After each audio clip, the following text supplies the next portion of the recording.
কত দিয়েছে 14-15 থেকে 21-22 পর্যন্ত 29,834 কোটি টাকা। গদ্দারদের বন্ধু যে প্রেসরা আছে প্লিজ দয়া করে লিখবেন, কারণ আপনারা তো ওদের কিছু খারাপ দেখতেও পান না, এমনকি মহিলা ঘটিত ব্যাপারও নয়। আমি জানি সব চুপচাপ আছে। বের করবো, আমি টাইমে বের করে দেবো, কতক্ষণ চেপে রাখবেন আমি দেখবো। 2014-15 থেকে 2021-22 সেন্ট্রাল গভর্নমেন্ট কত টাকা দিয়েছিল আবাস যোজনা প্রকল্পে? 29,834 কোটি টাকা। আর স্টেট গভর্নমেন্ট কত দিয়েছিল? 20,000 কোটি টাকা। তার মানে আমাদের থেকে মাত্র 9,000 সামথিং কোটি টাকা বেশি দিয়েছিল, যদিও তার দেওয়ার কথা ছিল আরো অনেক বেশি। এবং 2021-22 টু 2023-24 এক পয়সাও দেয়নি। এর মধ্যে আমরা কত বাড়ি তৈরি করেছিলাম? ওই যে 29,000 আর আমরা 20,000 টাকা দিয়েছিলাম, বলেছে টাকা খেয়ে নিয়েছে, বাড়ি হয়নি।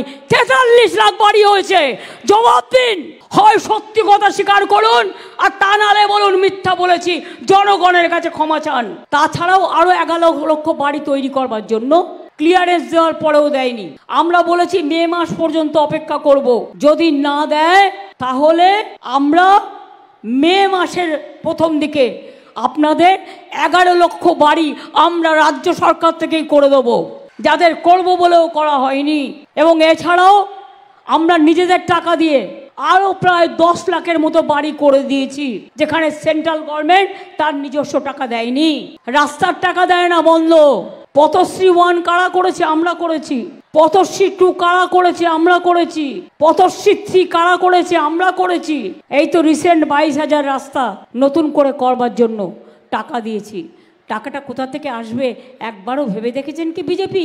কন্যাশ্রী মেয়েদের স্কলারশিপ দিতে টাকা লাগে না? তার যখন 18 বছর বয়স হয় সে 25,000 টাকা পায়, টাকাটা লাগে না? সে যখন কলেজে যায়, ইউনিভার্সিটিতে যায়, সে একটা টাকা পায়, সে টাকাটা লাগে না? ঐক্যশ্রী স্কলারশিপের টাকা তো বন্ধ করে দিয়েছেন, আমাদের তো দিতে হয়। 3 কোটি ছেলে মেয়েকে দিয়েছি আমরা।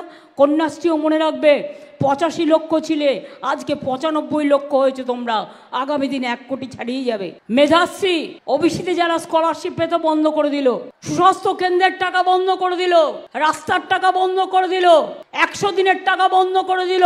সবই তোমরা বন্ধ করে দেবে আর বাংলা এসে ভোট ভিক্ষে চাইবে, এজেন্সি পাঠাবে। এজেন্সি বলছে ইন্টারভিউতে, हम क्या करें, हमको अच्छा नहीं लगता है, हमको तो बीजेपी कहता है टीएमसी का घर में जाओ और जाके हमला करो और सबको अरेस्ट करके रख दो।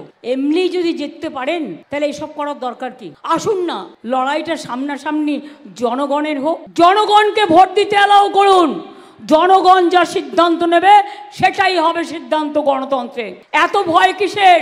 কোথাও ইডি পাঠাচ্ছেন, কোথাও সিবিআই পাঠাচ্ছেন, কোথাও টাকা বন্ধ করে দিচ্ছেন, আর ফোন করে করে বলছে শোন, তুই যদি বিজেপিতে জয়েন না করিস তাহলে তোর বাড়িতে আমি ইডি পাঠাই দেবো। বুঝতে পারছে না আজকে ক্ষমতায় আছো, তুমি ইডি পাঠাচ্ছ, আর আগামীকাল যখন তুমি ক্ষমতায় থাকবে না তোমায় A to Z পাঠাবে, সব মানুষ মিলে পাঠাবে। মানুষ ছাড়বে না, মানুষ ছেড়ে কথা বলবে না।